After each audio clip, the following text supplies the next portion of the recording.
Hello everyone! For today's video, I will show how to make siopaw asado fillings.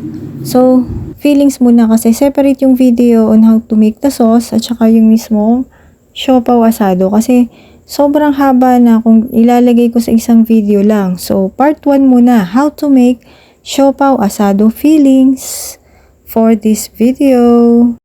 Dito pinakita ko lang kung paano ko nilagay yung fillings dun sa siopaw dough.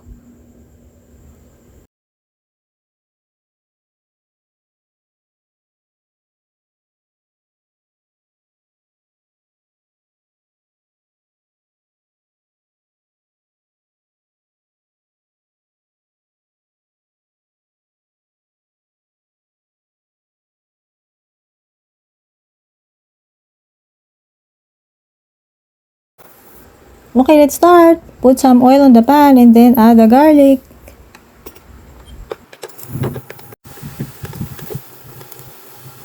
Then add the onions.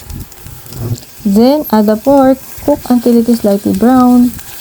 Bali ito ay hiniwa ng malalaki kasi isi-shred nyo siya after iluto.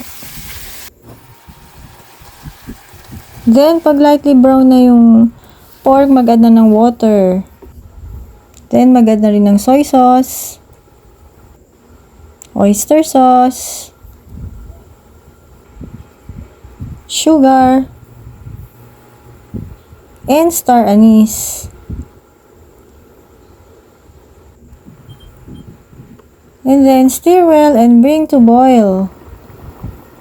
If it boiled, cover and lower the heat and then cook for 1 to 1.5 hours until the pork is tender.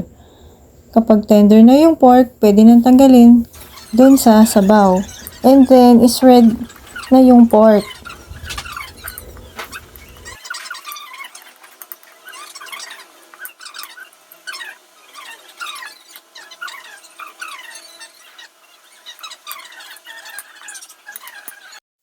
So yan, na-shred na lahat ng pork.